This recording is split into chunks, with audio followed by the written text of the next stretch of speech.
오늘의 뉴스레터에 오신 것을 환영합니다. 아래는 주요 내용입니다. 1. 러시아가 한국에 우호적이고 일본을 미워하는 이유. 1. 일본 오키섬에서 한국 편입 요구 대규모 시위. 안녕하세요. 주변국 중 그나마 우리나라에 관대한 나라 러시아. 앞으로도 일본에 대한 지속적이고 항구적인 강력 조치 기대합니다. 일본은 어획량 조사를 이유로 고래를 남획하는 등 교활한 짓거리를 해대기 때문입니다. 무슨 이유로 네티즌들이 그렇게 반응하고 댓글을 달았을까요? 한번 같이 봅시다. 러시아가 한국의 선박들에는 어긋고 일본에는 그렇지 않다는 이야기가 있습니다. 최근 일본 어선에는 러시아가 한국과는 전혀 다른 모습을 보여주고 있어 논란이 되는데요. 특히 최근 들어 그러한 일이 종종 생기고 있다는데 왜 그런 말이 나오는지 살펴보도록 하겠습니다. 우선 러시아 정부와 한국 정부는 전반적으로 좋은 분위기 가운데 있는 것은 분명합니다. 지난주 러시아 정부는 한국의 해양경찰관에게 메달을 수여했다고 합니다. 해양경찰청에 따르면 동해해 일양경찰서 소속 서영호 경위가 과거 러시아 선원을 구조한 감사의 뜻으로 러시아 정부로부터 인명구조 우호협력 영웅 메달을 받았다고 30일 밝힌 것입니다. 서영호 경위는 지난해 2월 4일 강릉항 인근 바다를 항해하던 화물선에서 한 선원이 해상에 추락했다는 신고를 접수하고 긴급 출동했습니다. 그리고 그는 러시아 선원을 발견하고 직접 입수해 구조했습니다. 러시아어 특채인서 경위는 구조된 선원을 병원으로 이송하는 과정에 동행해 통역하면서 건강 상태를 살피고 안정을 취할 수 있도록 도움을 줬습니다. 이러한 구조 사실이 주한 러시아 대사관을 통해 러시아 정부에 알려지게 되면서 러시아 비상사태부가 외국인 인명구조 유공자에게 수여하는 우호협력 감사 영웅 메달을 발부하게 된 것입니다. 이에 주한 러시아 대사관 안드레이 클릭 대사가 서영호 경위를 초청해 이날 영웅 메달을 수여했습니다. 안드레이 클릭 대사는 수여식에서 한러 30주년을 맞이하는 올해 양국 간 해양에서의 협력에 대한 중요성을 언급하며 러시아인을 구조한 해양경찰청에 매우 감사하며 양국이 해양만전 분야에서도 상호 신뢰와 협력을 바탕으로 더욱더 발전해 나가길 희망한다. 라고 전했습니다. 영웅 메달을 수여한 서영호 경위는 바다에서 위험에 처해 있는 사람을 구조하는 것은 해양경찰관으로서 당연한 임무인데 러시아 정부로부터 메달을 수상하게 돼 매우 뜻깊다라며 앞으로 더욱 당당하고 멋진 해양경찰관이 되기 위해 노력하겠다고 소감을 밝혔습니다. 대한민국에서 러시아 정부로부터 이러한 메달을 받는 것은 처음이며 해양협력 30주년을 기념하는 일이 되었습니다. 물론 이것은 작은 에피소드일 수 있지만 이렇게 전반적으로 한국과 러시아는 분위기가 화기애애합니다. 하지만 이전부터 러시아는 특히 동해상에서 크고 작은 한국과의 마찰에도 부드럽게 넘어가는 모습을 보였습니다. 특히 한국의 어선들이 조업하다가 러시아에 납포되는 일이 생겼는데 자칫 외교 갈등으로 번질 수도 있는 일이지만 러시아는 선원들을 최대한 빨리 석방하거나 혹은 단순 실수로 취급해 해상에서 일을 마무리한 경우도 잦았던 것입니다. 또한 최근에는 거의 그러한 일도 일어나지 않았습니다. 2005년경 러시아 국경수비대가 한국의 어선을 러시아의 배타적 경제 수역에 침입했다는 이유로 납포했으나 러시아 법원은 즉시 석방 판결을 했으며 대부분은 15부터 20년 전의 일이 많은데 그마저 2008년 한국의 해양경찰청과 러시아의 연방보안국 FSB와 11자 한러 해상치안기관장 회의를 모스크바에서 갖고 한국 어선이 납포되면 장기 억류되는 경우가 있으니 법적 절차가 해결된다면 조기 석방 이행 등 러시아로부터 최대한의 협력을 끌어내며 납포도 거의 줄어든 것입니다. 물론 러시아가 한국에 관대한 것은 이러한 당국 간의 노력도 있었지만 잘 지키고 있으며 또한 러시아에 전반적으로 한국이 꼭 필요한 상호 동반자적 관계가 형성되어 있다는 점입니다. 근래의 10수년간 러시아는 극동지방과 극지방을 자신들의 전략적인 경제적 개발 포인트로 삼고 있습니다. 트레이드 원즈 등 외신에 따르면 러시아 대표 에너지 기업인 노바텍은 현재 추진 중인 아틱북극 아틱 LNG 배 프로젝트의 일환으로 스빙 LNG선 6척을 곧 발주할 계획입니다. 계약 금액은 10억 달러일 조 1천억 원을 훌쩍 넘을 것으로 전망되고 있습니다. 러시아는 관련 제안서를 한국에 먼저 보냈고 이 과정에서 알려진 것입니다. 아틱 LNG는 러시아 시베리아 자단 반도에 있는 가스전 이름으로 러시아가 2025년까지 연간 1,980만 일 LNG를 생산하기 위해 개발 중인 초대형 가스전 프로젝트를 말하고 있습니다. 따라서 국가 주요 사업에 크게 관여되고 있는 한국과는 여러 가지 방면에서 부드러운 관계가 조성되는 것입니다. 또한 러시아는 이렇게 한국이 건조한 쇠빙 LNG선으로 꽁꽁 얼어붙어 상업용 선박 항해가 사실상 어려웠던 북극해 바닷길 로텀시 루트 NSR을 겨울철인 이번 1월에 처음으로 관심을 받기도 했습니다. 기후변화의 영향으로 북극 주변의 얼음이 녹으며 북극 항로에 대한 관심이 커지는 상황에서 향해에 성공한 선박이 한국조선사가 세계 최초로 건조한 쇠빙 LNG선 이어서 더욱 눈길을 끌 수밖에 없었습니다. 본래 동시베리아 일부 해역의 두꺼운 얼음으로 북극해를 통한 선박 운항은 여름철을 낀 7월부터 11월까지 제한적으로 이루어져 왔지만 이제 대한민국의 기술력과 러시아의 북극 항로 개척의 의지가 만나서 이제는 겨울에도 북극 항로를 활용하는 계기를 만든 셈입니다. 특히 최근 수에즈 운하의 에버기 보노의 길을 막은 사건이 일어나면서 러시아 당국은 수에즈 운하 대신에 북극 항로를 적극적으로 활용할 것을 주문하면서 주목받는 코스가 됐습니다. 러시아는 지리적으로 일본과도 가깝지만 조선 강국인 한국이 관여될 수밖에 없는 것입니다.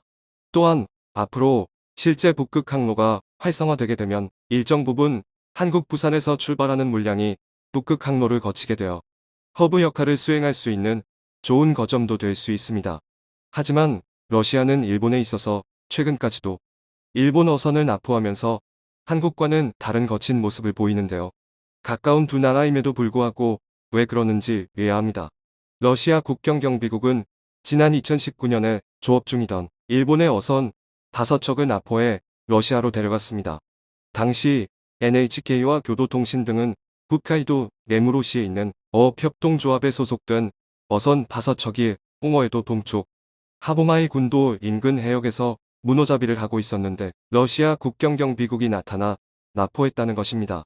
그런데 일본 정부는 자신들은 잘못한 게 거의 없다며 러시아의 조기 석방을 강력하게 요구한 것입니다. 홋카이도 어업 관련 부서의 한 간부는 NHK의 어선들은 일본과 러시아 정부 간의 협정에 근거한 안전조업에 들에서 문호잡이를 하고 있었다며 어선의 조업 일지에 기재된 것과 실제 어획량 사이에 어긋남이 있어 러시아 측이 검사를 위해 연행한 것으로 알고 있다고 러시아 측 조치가 문제가 있었음을 드러냈습니다. 그런 이유로 납포한 게 말이나 되냐는 것입니다. 그런데 과거 일본도 한국처럼 러시아가 어선을 계속 납포해가자 러시아와 협정을 맺은 바 있습니다. 양 국가는 1998년 안전조업에 관한 협정을 체결했고 이는 매년 열리며 어획량도 정하는 것으로 알려졌습니다. 당시 기시다 관방장관은 이에 대해서 불법 조업 사실 여부를 확인하고 있나 납포는 말이 안 된다며 반발했습니다.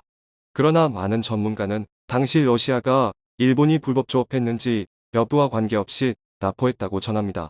왜냐하면 당시 어업에 종사했던 해역은 쿠릴열도 근처였는데 일본 정부는 지속해서 쿠릴열도를 자국 영토로 주장했고 러시아 당국이 멈추라고 반복 경고를 했음에도 불구 이러한 상황이 반복되자 일본을 벼르고 있었습니다. 따라서 러시아 당국은 쿠릴열도 근처에서 일본 배가 나타나면 경고성으로 납포를 반복한 것으로 보입니다. 2019년 갑작스럽게 납포당했던 일본은 2020년 1월경에 또 한 척이 러시아 내에 납포당합니다. 그런데 일본 배가 납포될 때마다 러시아는 어획량을 확인해야 한다는 핑계로 어선을 묶어두기 일쑤였습니다. 당시 일본 배들은 1억 원이 넘는 담보금을 내고서 간신히 풀려나가는 등 외교관의 문제도 반복이 된 상황입니다. 일본 당국은 북해도와 쿠릴열도 인근에서 어업에 종사하는 배에 러시아 쪽에 가까이 가지 말라는 안내했지만 일본 내부에서는 원래 우리 영토인데 가까이도 못 간다고 분하지만 현실이다는 반응을 보이며 계속해서 러시아에 당하는 형국이 반복되었습니다. 또한 러시아는 일본과의 영토 분쟁이 반복되는 상황에 일본이 중장거리 미사일 배치를 고려한다는 의견을 내보이자 쿠릴열도에 S-400 방어 미사일을 배치했습니다. 이는 러시아가 진짜 일본이 미사일을 쓸 게 두려워서 방어하려고 S-400을 배치했다기보다는 이제는 일본과의 평화조약 협상은 없을 것이며 그릴은 영구히 러시아의 영토임을 보여준 것입니다. 즉, 그만큼 러시아는 쿠릴 열도에 대해서 확고하면서 일본의 도발을 용납하지 않겠다는 모습이죠. 그러다 보니 일본의 일반적인 어선들은 인근 해역에서 조업하는 자재가 큰 부담이 되어버린 상황입니다. 하지만 그런데도 일본 정부는 도쿄올림픽 지도에조차 쿠릴 일본 영토로 표기한 모습입니다. 러시아는 역시 강력하게 항의를 반복했고 도쿄올림픽을 보이콧하겠다는 엄포도 놓은 상황이기도 합니다. 따라서 일본은 앞으로도 동해에서 계속 러시아의 거친 모습에 대비해야 하는 상황이 반복되고 있습니다. 한국과 일본은 러시아와 가까운 두 나라이지만 러시아는 양 국가를 대하는 태도는 크게 차이 나고 있습니다. 국제사회는 섬 영유권 분쟁으로 일본을 규탄하고 있습니다. 그리고 일본 국민조차도 무능한 정부를 견딜 수 없습니다. 일본에서 부당한 대우에 항의한 대규모 반정부 시위가 터져나왔습니다. 심지어 그들의 입에서 일본 정부를 당황하게 할 만한 요구가 쏟아져 나와 일본 정부가 비상에 걸렸다고 하죠. 일본 경찰 측 추산 1만 명이 참여, 해당 지역 주민 대부분이 참여한 시위이기도 한데요. 그만큼 일본 정부에 대한 주민들의 반감이 심한 것으로 분석돼 이번 시위에 일본 정부의 관심이 쏠리고 있습니다. 일본 정부의 지속적인 냉대에 지쳐 들고 일어난 이들과 그로 인해 심각한 손해를 보게 된 일본. 곳곳에 널브러져 있는 부서진 주택의 잔해들. 사람들은 집의 복구를 기다리다 못해 잔해의 옆에서 천막을 치고 하루하루를 연명하고 있는 모습인데요. 언뜻 보면 전쟁의 참화가 휩쓸고 간 것처럼 보이는 이곳은 다름 아닌 일본 시마네현에 소속되어 있는 오키 섬입니다.